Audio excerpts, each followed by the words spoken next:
জানেন যে আগামীকালকে দেশব্যাপী প্রাথমিক শিক্ষক নিয়োগ পরীক্ষা অনুষ্ঠিত হতে যাচ্ছে এবং আমরা একটু ঊর্ধ্বতন কর্তৃপক্ষের নির্দেশে একটু তৎপর ছিলাম যে একটা গ্রুপ এখানে জালিয়াতির চেষ্টা করছে এবং জালিয়াতির চেষ্টাটা করে হচ্ছে এই আধুনিক তথ্য প্রযুক্তি ব্যবহারের মাধ্যমে। তা এরা একটা ডিভাইস ব্যবহার করে, সেই ডিভাইসের মাধ্যমে বাইরে থেকে এই উত্তরপত্রগুলো সাপ্লাই করা হয় এবং তারা এই অসৎ উপায় অবলম্বন করে পরীক্ষায় ভালো রেজাল্ট করে পরবর্তীতে চাকরিতে নিয়োগ পায়। তা এইরকম একটা চক্রকে আমরা আইডেন্টিফাই করি। করার পরে এই চক্রটা তা আজকে একটা পার্টি তাদের যে শিকার, এই শিকার ধরার জন্যে ক্যাপ্টেন ব্যাকোলজি আছে আমাদের পুলিশ লাইন সংলগ্ন, তো এখানে অবস্থান করছিল।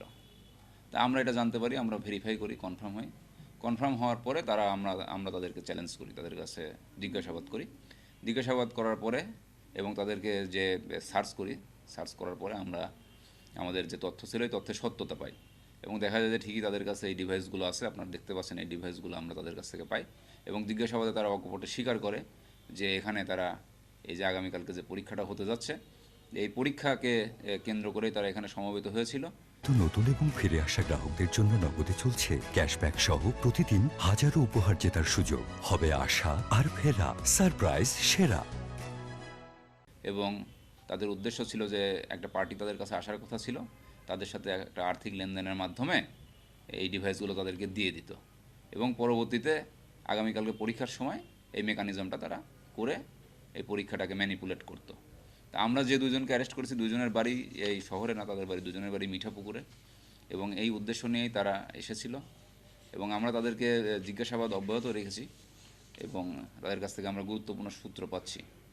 তা আমরা এটা নিশ্চিত হয়েছি যে এই ধরনের চক্রের সাথে আসলে এক দুজন জড়িত না, এর সাথে বেশ কয়েকজন জড়িত থাকে এবং পুরো যে চক্রটা আছে এই চক্রটাকে আমরা শনাক্ত করার চেষ্টা করছি এবং আশা করছি যে আজকের দিনের মধ্যেই আমরা এই চক্রটাকে শনাক্ত করতে পারবো।